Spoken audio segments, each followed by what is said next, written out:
Senhor presidente, senhores parlamentares,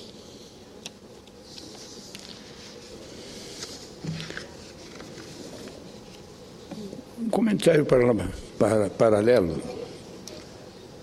aos debates da manhã de hoje.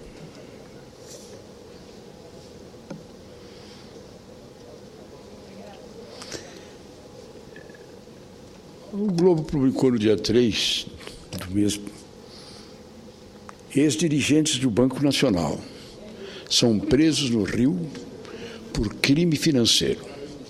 A ação da Polícia Federal prendeu 4 integrantes da cúpula do banco. Todos foram condenados em processo na primeira vara federal do Rio.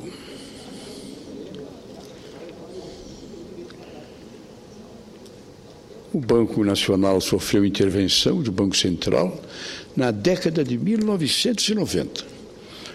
Marcos Magalhães Pinto, Arnoldo Oliveira e Clarimundo Santana, além de um quarto cuja identidade não foi confirmada, foram condenados por crimes contra o sistema financeiro, de forma definitiva em ação penal, que tramitou na primeira vara federal criminal do Rio de Janeiro.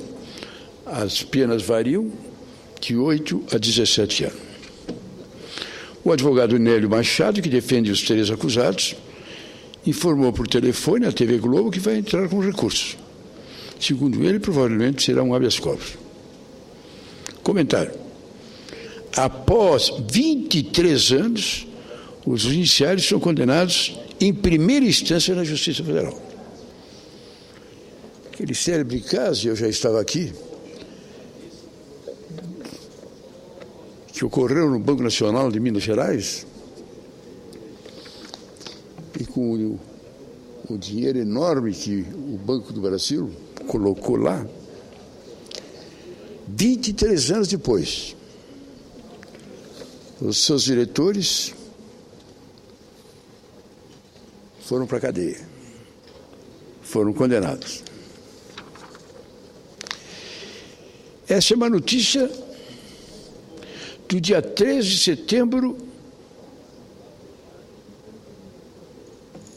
às 15 horas e 18 minutos. Às 15 horas e 18 minutos do dia 13 agora de setembro, eles foram presos. Os 3 ex-dirigentes do Banco Nacional foram presos porque condenados em primeira instância pela Justiça Federal.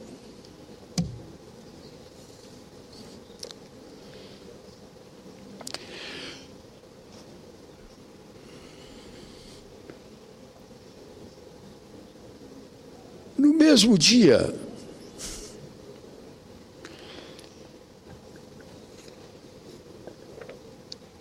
algumas horas depois, o Tribunal Regional Federal concede habeas corpus ao ex-dirigente do Banco Nacional. O quarteto foi preso por crime contra o sistema financeiro na década de 90. Horas depois da prisão, liminar garantiu liberdade temporária. Os 4 ex-dirigentes do Banco Nacional presos na manhã desta terça-feira receberam um habeas corpus algumas horas depois da operação. Segundo o Tribunal Regional Federal, Manuel Jesus Soares, advogado de um dos clientes, eles serão soltos ainda nesta noite.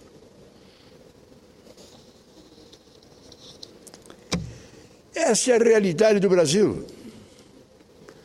Por isso o Brasil é considerado o país da impunidade. O país da impunidade. Como se falou na sessão de ontem do Supremo, como se falou aqui, o senador Pedro do Mato Grosso do Sul. O Código Penal tem de deixar de ficar apenas na favela, nos lugares humildes, e tem que subir ao topo do conjunto da nação.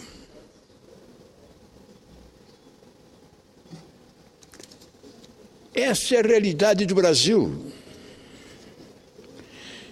Esta é a realidade da justiça no Brasil. Recurso, mais recurso, mais recurso, mais não sei o quê. O cidadão, 23 anos depois, é condenado em primeira instância. Fica 4 horas na cadeia e é solto. E agora não sei mais quantos 20 anos eles vão ser condenados em segunda instância. Quantas vezes a gente vê no jornal, pega em flagrante uma mãe no supermercado roubando 1 litro de leite, roubando bolacha para o seu filho, miserável, e ela vai para a cadeia. Não passa pela justiça, não passa nem pelo delegado. O guarda, o fiscal do supermercado já tem a coordenação. Pega aí um soldado que está ali na frente, fazendo guarda, ele entra para o camburão e vai lá para a cadeia.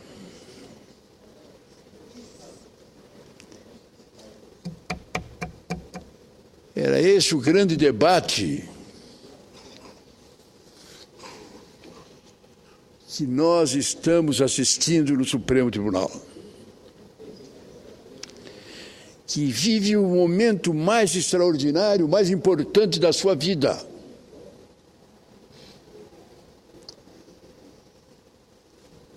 O Supremo, como nós, Congresso Nacional, temos muito erro, muito equívoco, e às vezes aqui e ali, muita coisa grave é praticada com a nossa ação ou com a nossa criminosa omissão.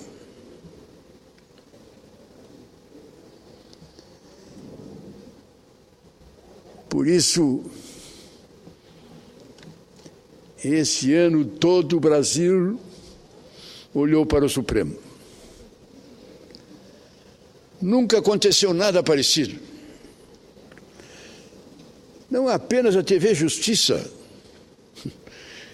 e não sei se tem outro tribunal no mundo que tem uma televisão própria que transmite ao vivo as sessões do Pleno do Supremo. Mas além da TV Justiça, o canal 40 da Globo News, com comentarista ao lado da jornalista, transmitiram ao vivo todas as sessões, todos os debates do Supremo Tribunal.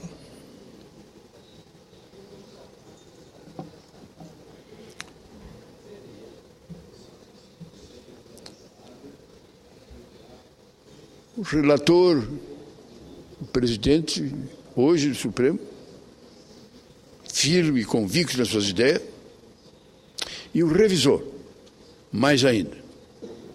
Falou até mais do que o procurador, do que o relator. Mais duro, apaixonado na defesa. Uma pessoa que alguns têm restrições e não ficou muito claras as suas posições perante a sociedade brasileira. Mas debateu, discutiu ao máximo do possível.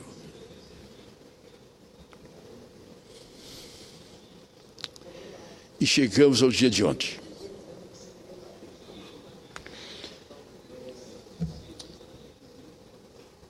Um ilustre ministro analisou que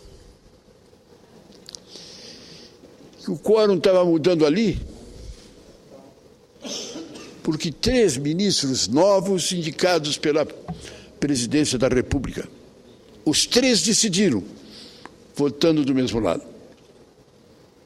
Nós aqui discutíamos e debatíamos, o Supremo cobrava, mas por que tanto tempo? Mas por que tanto tempo e não aparece o nome, não se vem para debater a questão? Enquanto o revisor fazia tudo para prorrogar, votos de 3, 4 horas de matéria já julgada. Ontem ele falou 10 minutos porque queria resolver logo. Mas a presidenta levou tempo. Levou tempo. E a verdade foi ontem. Os 3 indicados pela presidenta mudaram a decisão do Supremo.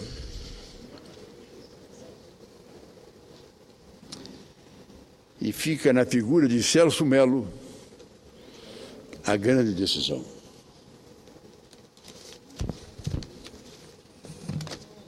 Gostei da manchete do Correio Brasiliense. A figura do ministro Celso, um país à espera da justiça.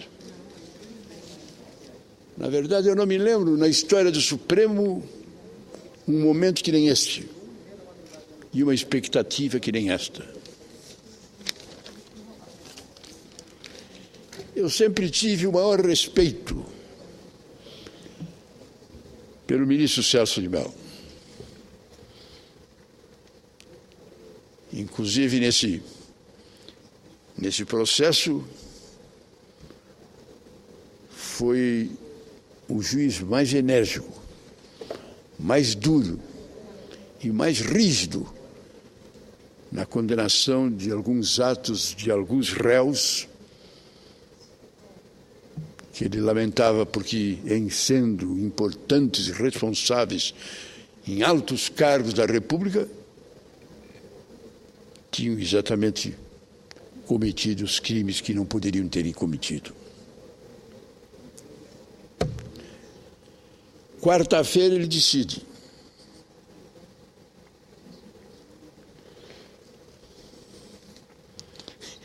Eu repito aqui e considero interessante. O juiz novato, brilhante, Luiz Alberto Barroso, diz que não julga para as multidões, mas para as pessoas.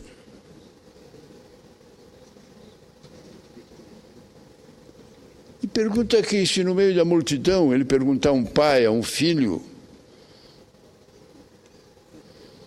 se ele está preocupado e o que ele quer, ele vai querer a absolvição do seu filho ou do seu pai. Eu não achei feliz a manifestação de Sua Excelência. Eu hoje diria, daqui da tribuna, se um filho meu praticasse um ato dessa natureza, eu acho que diria que ele deve pagar pelo que fez. Mas não posso garantir. Eu que perdi um filho num acidente de automóvel e sei que não há dor maior no mundo do que um pai enterrar o próprio filho, não saberia dizer o que fazer numa situação como essa.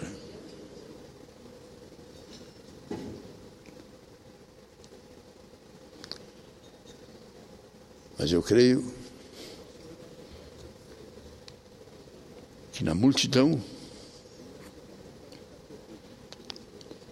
quando ela é feita e orientada no sentido de debate de uma questão nacional, e quando essa questão é esclarecida, como foi o caso da ficha limpa, não há ninguém que não debateu e não votou, conhecendo e querendo e sabendo o que queria. Como no caso do Mensalão, as várias manifestações de rua foram no sentido de cobrar, mais de cobrar, de exigir justiça, uma grande justiça.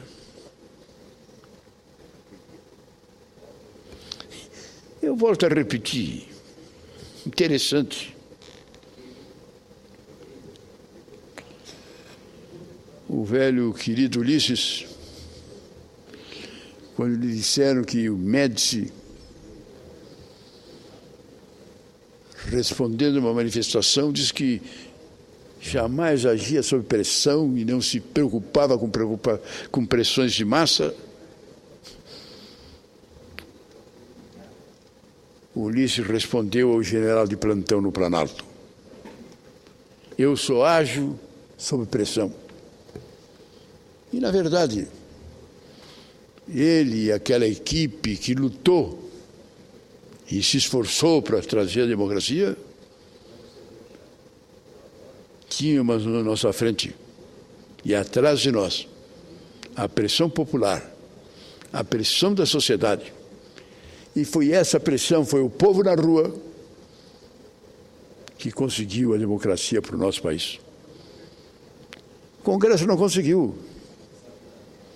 A emenda das diretas já, apesar de todo o esforço de milhões na rua, foi rejeitado.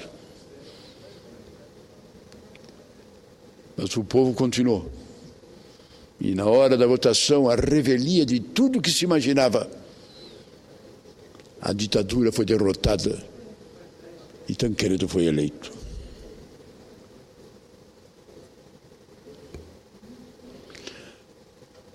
Eu diria ao ilustre e extraordinário ministro Celso de Mello, que diz, e diz muito bem, já tem o seu voto, já tem o seu pensamento,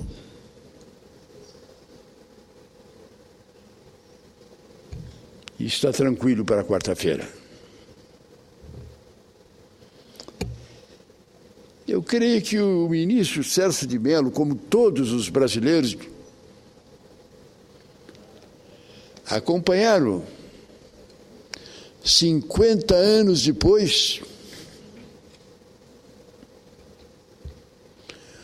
o remorso da Rede Globo. A Rede Globo, num meia-culpa admirável, reconheceu o seu erro de ter apoiado o golpe de 64, que derrubou a democracia e impôs ao Brasil 21 anos de ditadura.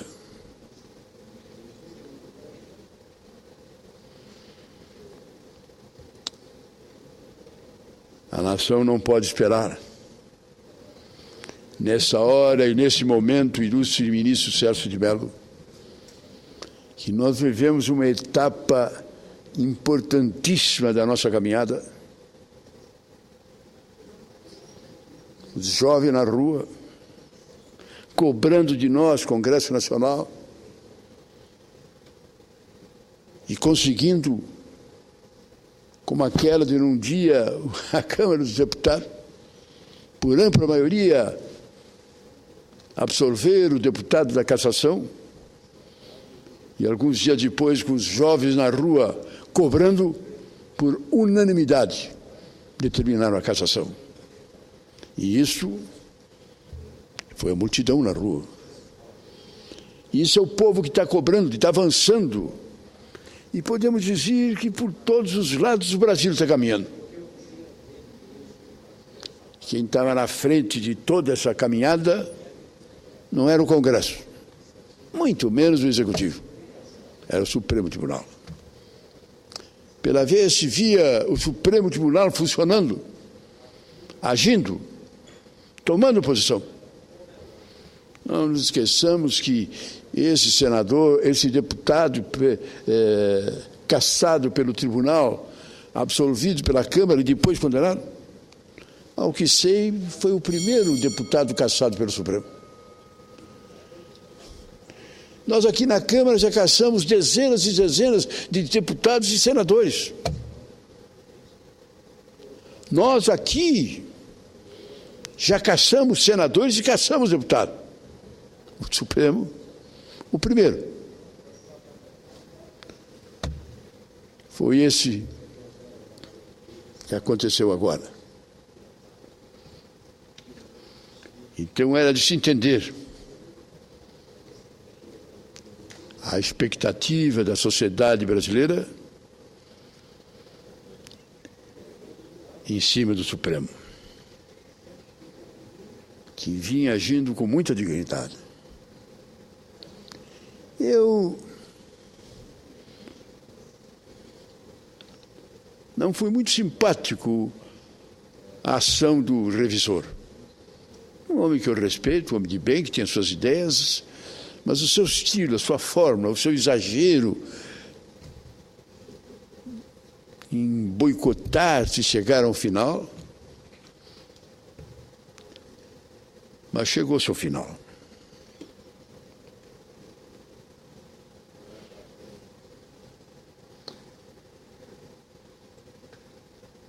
E agora, na quarta-feira, com a palavra, Celso de Mello. Vossa Excelência, ministro Celso, decano da Corte. Como é bonito se ver um homem com 20 e tantos anos no Supremo,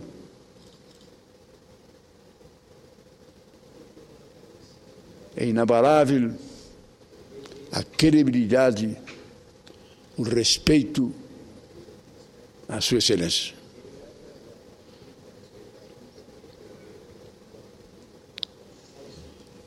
Quando a imprensa toda já se manifestava no sentido de que vai ser uma pressão horrível, sexta, sábado, domingo, segunda, terça, quarta,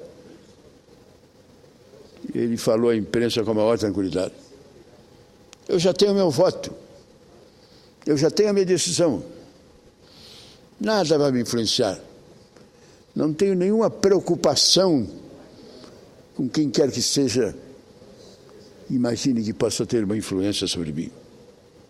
E eu creio nisso. Eu não tenho nenhuma dúvida, inclusive o senhor Celso foi o ministro mais rígido, o seu voto foi o mais duro com alguns dos réus pelos crimes praticados, dizendo, Sua Excelência,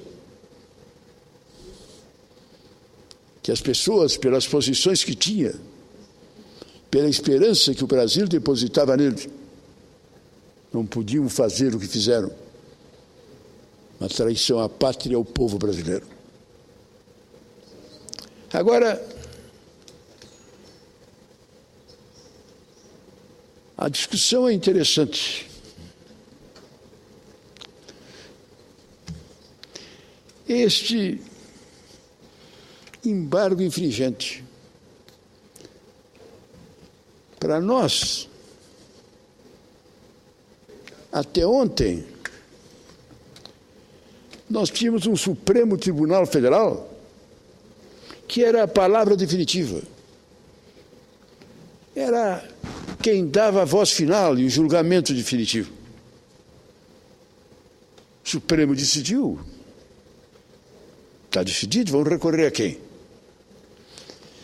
Interessante que muitos parlamentares agora estão querendo sair do Supremo e irem para a Justiça Comum e começarem lá no juiz.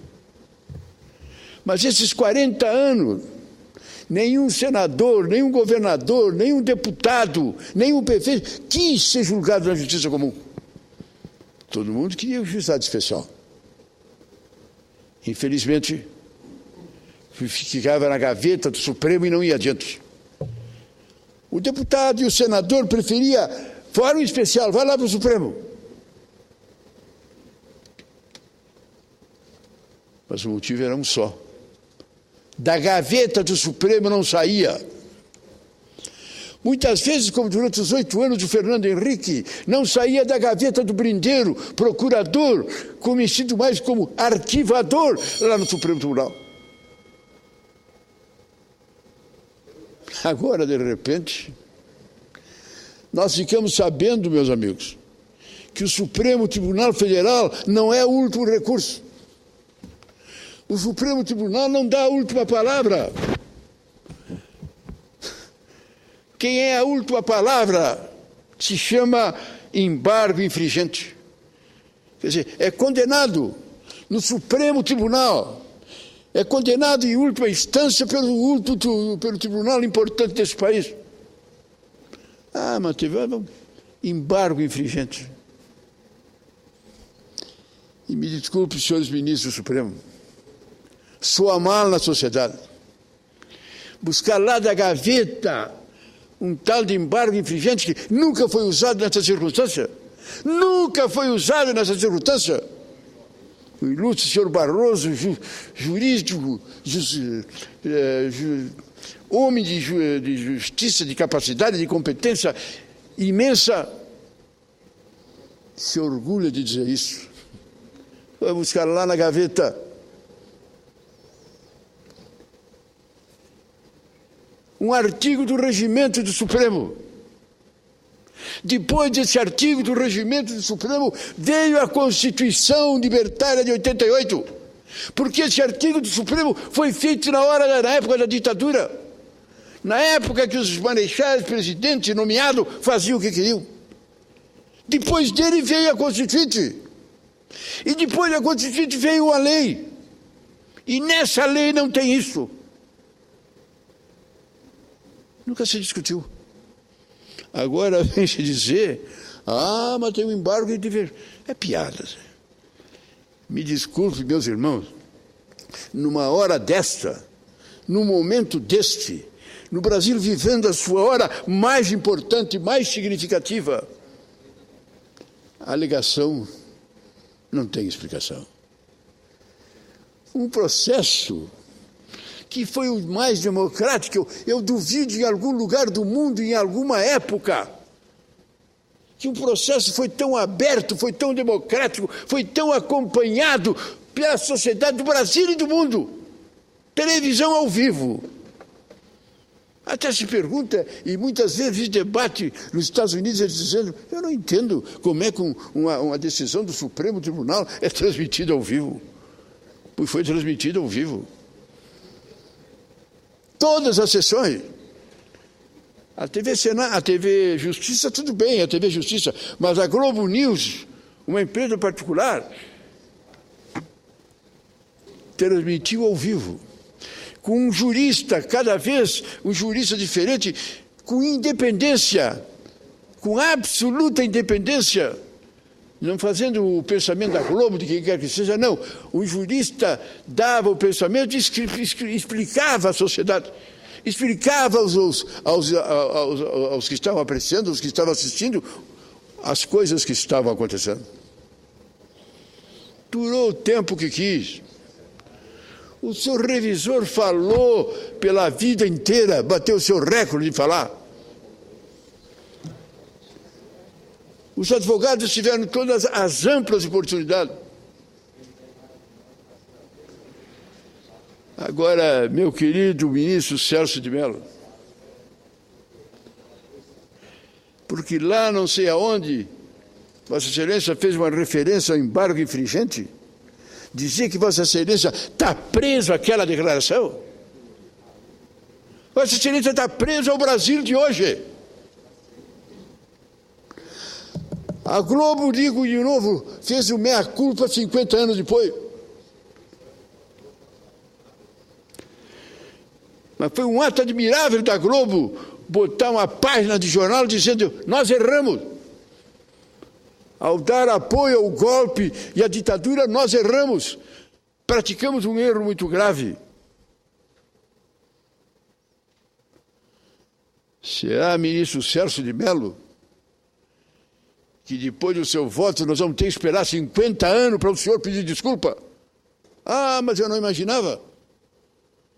Imagina as consequências do seu voto. Imagina o banho, a catarata de água que cairá em cima da gente. O desânimo. O ridículo que vai ser o ano que vem. Um ano eleitoral. Provavelmente sairão mais 2 ministros que se aposentarão. Então a dona Dilma botará mais 2, que com os 3 que ela botou, mais 2 são 5, para votar de um determinado jeito.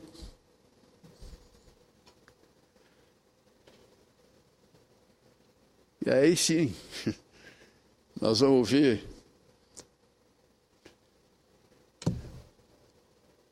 Às 9 horas, o espaço eleitoral gratuito da campanha para presidente. E às 5 e 6 horas da tarde, a TV Justiça transmitindo. Eu não sei o que ela vai transmitir. Não sei o que vão dizer. Não sei qual vai ser a argumentação. Em primeiro lugar, ninguém está acreditando. Porque você sempre pensou, o Supremo decidiu, está decidido. Mas agora...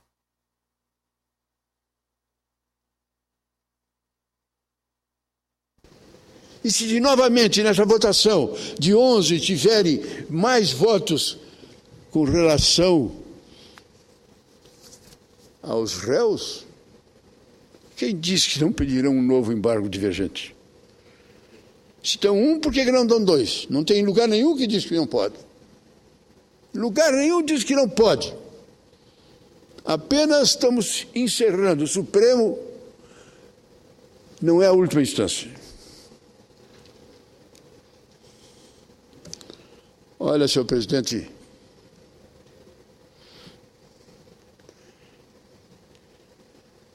eu fui uma pessoa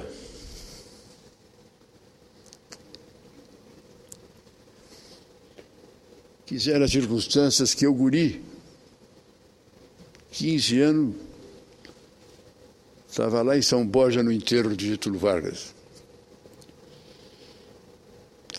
E me lembrei, falou Tancredo, falou Jango, mas as palavras de Oswaldo Aranha, o resto da vida ficaram diante de mim. E de lá até aqui, eu sou uma testemunha viva que acompanhou todas essas questões.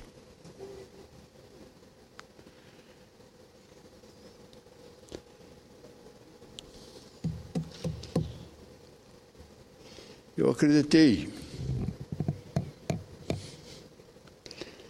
que com o plano real o Brasil tinha encontrado o caminho.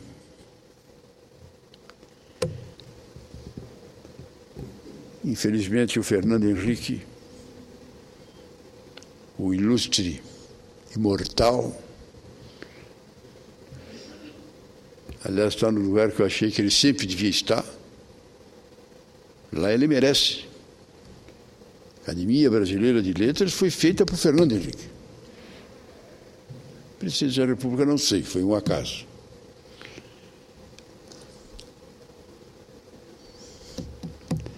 E cometeu equívocos,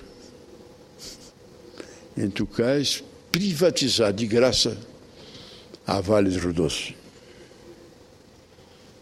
Comprar no voto a reeleição. E veio o Lula. Primeira vez eu votei no Lula. O PT parecia realmente aquilo que eu tenho dito, eu, guri, no fim do PTB e no início do MDB, eu me sentiria quase que um apóstolo apaixonado pela bandeira e pela causa. Porque quem estava conosco no MDB, lá no Rio Grande do Sul, eram pessoas apaixonadas. Estar no PTB ou no MDB no Rio Grande do Sul era pegar a cadeia, ser caçado, era ser preso, era não ter vaga na escola, era não ter nomeação, não ter coisa nenhuma. E, no entanto, fizemos um trabalho fantástico. E eu me sentia quase que um homem que estava em busca da salvação do Brasil. Chegamos no governo e o MDB deixou de ser o MDB. Na minha desilusão, passei a ver com carinho e com respeito o PT, com o Devari Soares, reunindo aquela gente simples e humilde, de pé descalço, que nas eleições ficavam lá com um cachorro quente, um sanduíche, uma garrafa de Coca-Cola ou de Guaraná, de pé descalço, da madrugada até o fim da noite, distribuindo propaganda, sem praticamente receber nada, aos R$5 para o PT. Gente apaixonada. Gente apaixonada. E eu acreditei. Até que eles chegaram no governo. Eu já falei daqui mais de 10 vezes, falo pela 11ª. Eu fui falar com o Dom Evaristo Soares. Mas o senhor ensinou o PT, uma maravilha que o senhor fez com o PT. Mas ensinou ele a ser oposição, mas não ensinou ele a ser governo. Porque no governo ele está igual a todo mundo. Nunca vou me esquecer da resposta dele. Meu filho, isso você tem razão. Mas era uma gente tão simples, tão digna, tão apaixonada, que se eu pudesse eu nomeava todo mundo padre. E lá se foi o PT. A CUT saiu da rua e foi para o fundo de pensão da Petrobras. A UNE saiu da rua e foi construir a sede mais espetacular do mundo. E foi fazer um fundo nas carteiras, um monopólio que lhe dá um mar de dinheiro. E terminou com o mensalão. Agora, fruto desse julgamento do Supremo, dessa ação do Supremo, desse debate do Supremo, de finalmente a justiça ser para todos, o Brasil está mudando. As pessoas estão preocupadas em mudando. Quarta-feira, o ministro Celso de Mello dará a última palavra. Me desculpe, mas eu digo com o maior respeito, o ministro Celso de Mello pode dar um voto na quarta-feira, do qual daqui a alguns anos ele vai ter que fazer o discurso de arrependimento. Vai ter que ver que, ao contrário de toda a vida dele, na hora mais importante que o destino lhe destinou, e olha que o destino, e dizem que destino é a palavra que a gente dá a Deus em determinado momento. Quando se diz que foi o destino que levou à escolha do Papa Francisco, se diz foi Deus que escolheu o Papa Francisco. Pois o destino, ou Deus, entregou ao senhor Celso de Mello essa decisão. Essas palavras têm sido notáveis. Firmeza, dignidade, votará de acordo com a sua consciência. Eu não tenho nenhuma dúvida nesse sentido. Eu não tenho nenhuma dúvida. Posso ter dúvida com relação a outros votos. Este não tenho nenhuma dúvida. Vai votar de acordo com aquilo que ele acha. Eu apenas quero dizer que aquilo que ele acha, presidente, agradeço a gentileza de Vossa Excelência, aquilo que ele acha não pode ser uma palavra escrita, uma declaração, tendo do outro lado o mundo que está aí. Tendo do outro lado o mundo que está aí. E a decisão de quarta-feira. Quarta-feira, condenado é uma página do passado. O Supremo segue adiante. E nós ficaremos com a responsabilidade, nós, Congresso Nacional, de fazer a nossa parte. O Supremo, com isso, mudará. É um novo sentido, é um outro Supremo. É outro Supremo.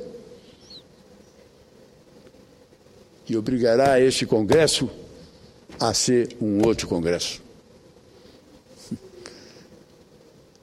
O Supremo, voltando a ser o que era, dando mais uma votação daquelas que tantas vezes deu no passado. É um Supremo que não terá credibilidade. E digo ao ilustre novato brilhante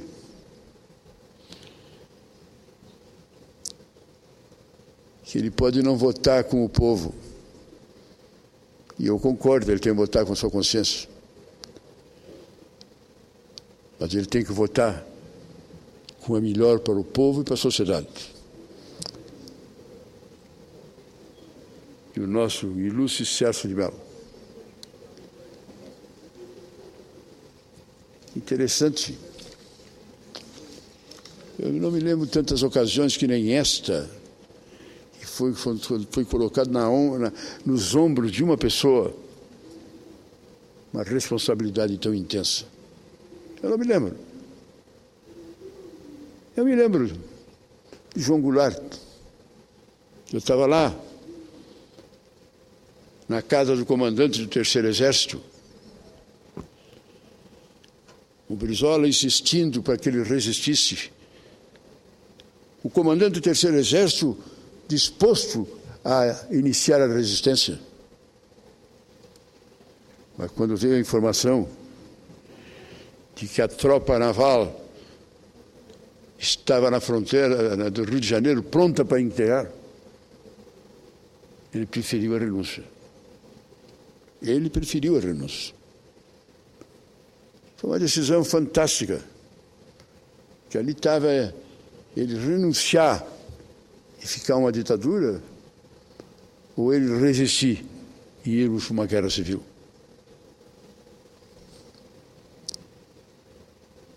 Mas agora é ainda mais tranquilo, porque lá o Jango era responsável pelos acontecimentos.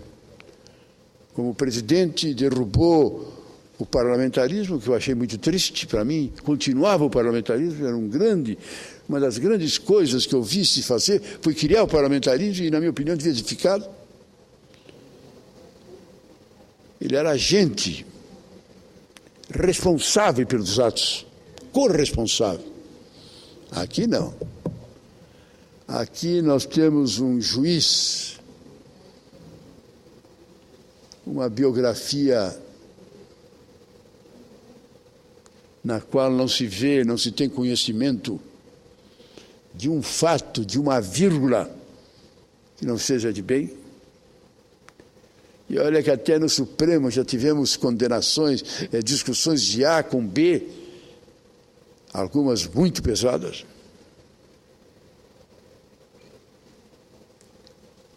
Ele tem a tranquilidade e ele tem o direito de tomar a sua decisão, que eu vou respeitar, seja ela qual for. Que eu vou dizer que ele tomou do fundo do coração, do fundo da sua capacidade,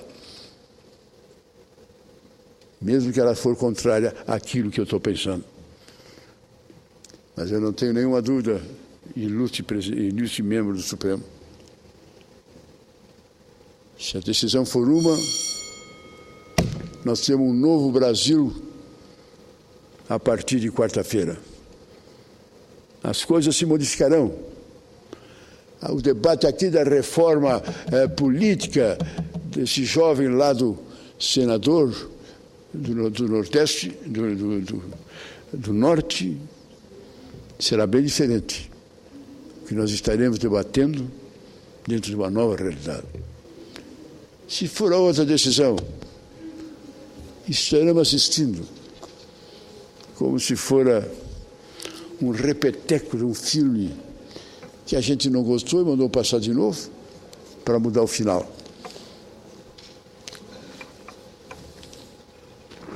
Eu creio em Deus e tenho respeito pelas figuras humanas.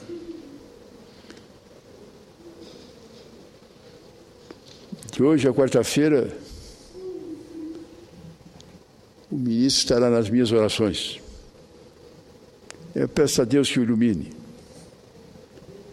Eu peço a Deus que ele continue a ter a tranquilidade que ele tem. Eu peço a Deus que nada modifique a sua paz de espírito e a sua serenidade. A sua serenidade em poder sentir todos os fatos. E que nessa vez vai dar um voto que não é apenas uma decisão sua. Você tem que pensar também isso. É um voto, mas ele vai votar pelo Brasil inteiro. Ele vai votar pelos milhões de brasileiros que estarão olhando para si. Senador Pedro Simão, eu não faço comentário sobre a decisão, sobre a vontade dos ministros. Eu estou aqui do meu lado como político, eles do lado do judiciário. Mas, da mesma maneira que o senhor, eu tenho uma profunda preocupação sobre o Brasil que nós vamos herdar na quinta-feira, dependendo do voto que for dado pelo ministro Celso de Mello, de acordo com sua consciência e sua análise fria dos fatos. Eu temo, senador Mazarildo. Temo porque, vejamos algumas coisas dos cenários. Primeiro, como vai ficar o presidente do Supremo, doutor Joaquim Barbosa, na quinta-feira? Se toda a defesa que ele fez, se todo o relatório que ele fez, ele foi o relator, for desmoralizado, e ele como presidente, que autoridade ele vai continuar tendo? Será possível que a ideia dos infringentes tem clareza de que isso não afetou a sua autoridade, de que ele não estava errado, de que isso é apenas uma mecânica natural das coisas? Primeiro ponto é esse. Segundo ponto, como explicar? Eu creio que o juiz tem suas razões, mas a gente tem a obrigação de fazer com que essas razões sejam explicadas. Quando uma pessoa é condenada por um crime ou absolvida por um crime de que foi suspeito, tem uma explicação. Não houve provas, foi absolvido. Houve provas, foi condenado. E agora, houve ou não houve provas? Se não houve provas, pode-se dizer que tudo isso foi uma farsa? Se houve provas e os infringentes dizem vamos dar mais uma chance, tem a possibilidade do resultado ser diferente do que foi até aqui? E se o resultado foi diferente, vão pedir desculpas dos erros, os que ainda estão lá, diferente dos dois novos, por terem votado erradamente? Vão pedir desculpas ao povo, não só aos que foram condenados sem dever ser condenados, porque foram absolvidos.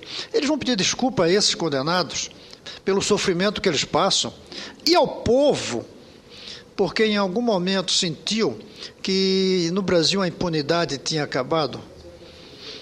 Como é que eles vão ficar para explicar ao povo de que absorverão? E se não absorverem, como é que vão explicar essa perda de meses e meses de uma reanálise de um processo que, no fim, poderão ser condenados da mesma maneira que antes? E se não forem condenados sem que nenhum mude de voto? Todos votam igualmente, mas não são condenados porque tem dois novos votos. Como fica a estabilidade jurídica, sabendo que a cada vez que muda o juiz, muda a condenação? E se todos os presos desse país entrarem com os seus, entre aspas, infringentes, quando morreu o juiz que o condenou? Ele pode pedir de novo uma reavaliação disso, caricaturando um pouco, eu reconheço. Então, como explicar ao povo, aos jovens desse país, a instabilidade jurídica que nós estamos vendo, de ser ou não ser, de ser 4-5, 5-6? Como é que a gente vai explicar isso? É uma preocupação que eu tenho para a quinta-feira. O outro é a ampliação do divórcio do povo com as suas instituições. Conosco já está claro esse divórcio, nós políticos.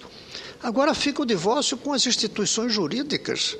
Como é que vai ficar o povo brasileiro quando perder com clareza a confiança em todas as suas instituições? Esse é um problema que virá para quê? Nós que vamos ter que resolver isso, não o Supremo. Nós somos os representantes do povo, nós somos os líderes dessa nação, pelo menos deveríamos ser. Como é que a gente vai agir com a pressa que será necessária para refazer o casamento do povo com suas instituições, da nação com o Estado, da população com seus líderes, dos eleitos com seus eleitores, que são divórcios que foram feitos nesses últimos anos, por conta de uma dívida que nós fomos acumulando com o povo brasileiro por não fazermos corretamente o nosso dever de casa, de construir uma sociedade estável, pacífica, eficiente e justa. Nós não fizemos isso. Nossa sociedade não é justa. Nossa sociedade não é eficiente. Nossa sociedade não é estável. Nossa sociedade não é pacífica. Falha nossa. E quando eu digo nosso, não digo de uns ou outros daqui, todos e mais. Não digo todos de hoje, não.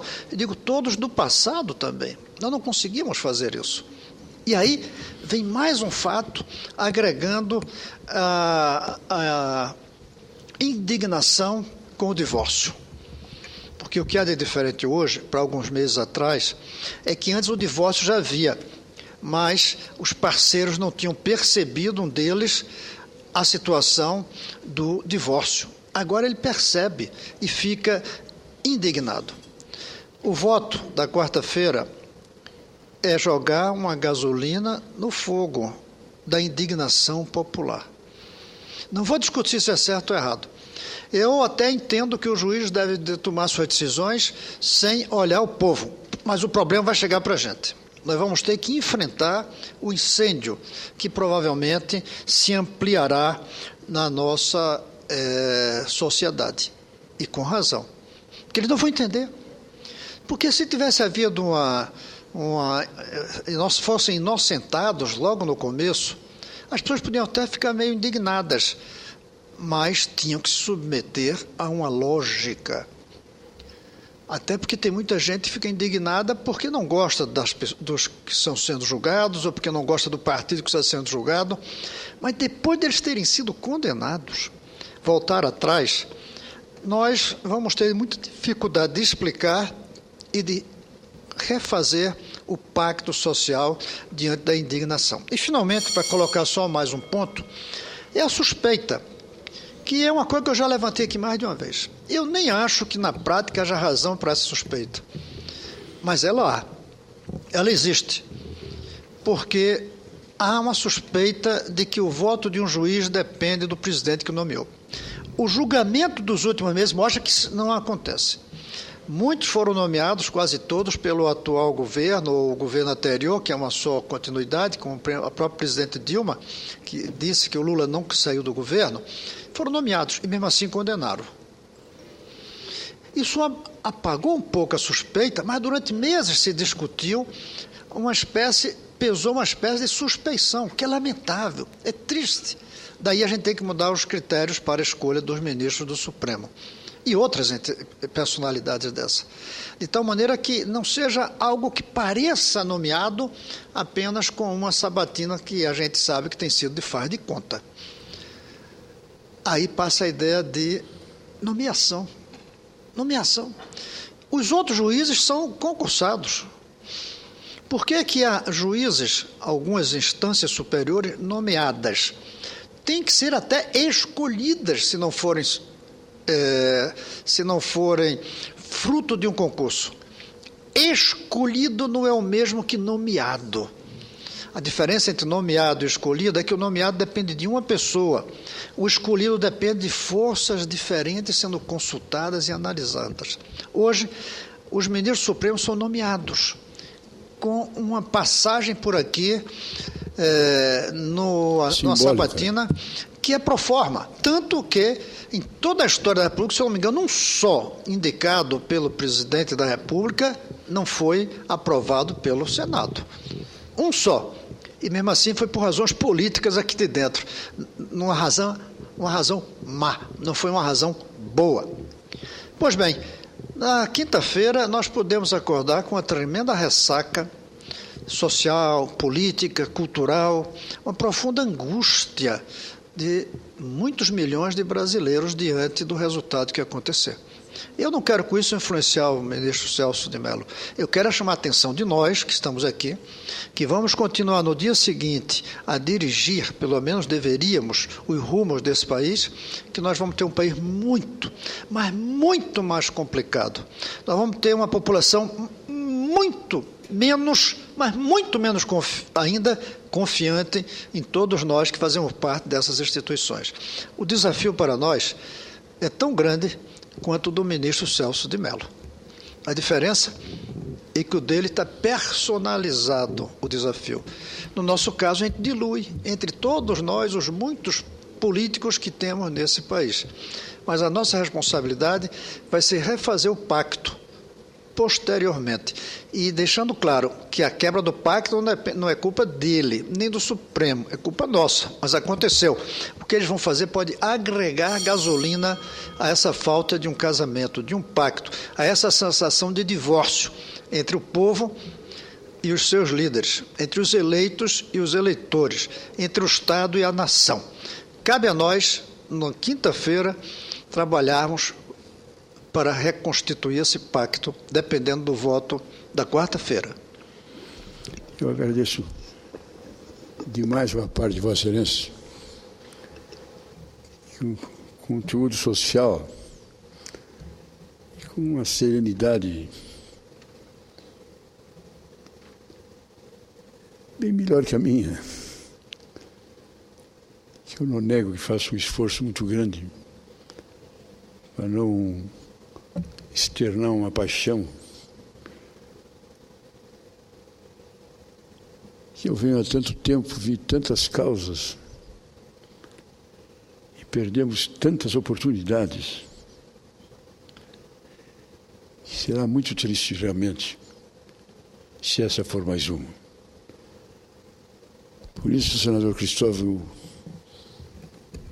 admiro a profundidade do conteúdo, mas a serenidade com que Vossa Excelência expõe. Eu aqui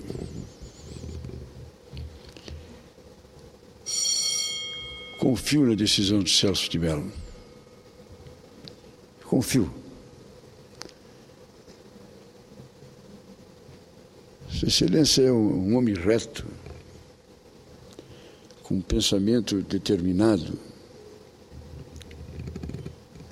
Deve ficar com a interrogação, mas eu no dia tal disse isso, e agora vou dizer isso, que é o que estão fazendo alguns ministros, alguns advogados e alguns homens de imprensa estão cobrando exatamente isso.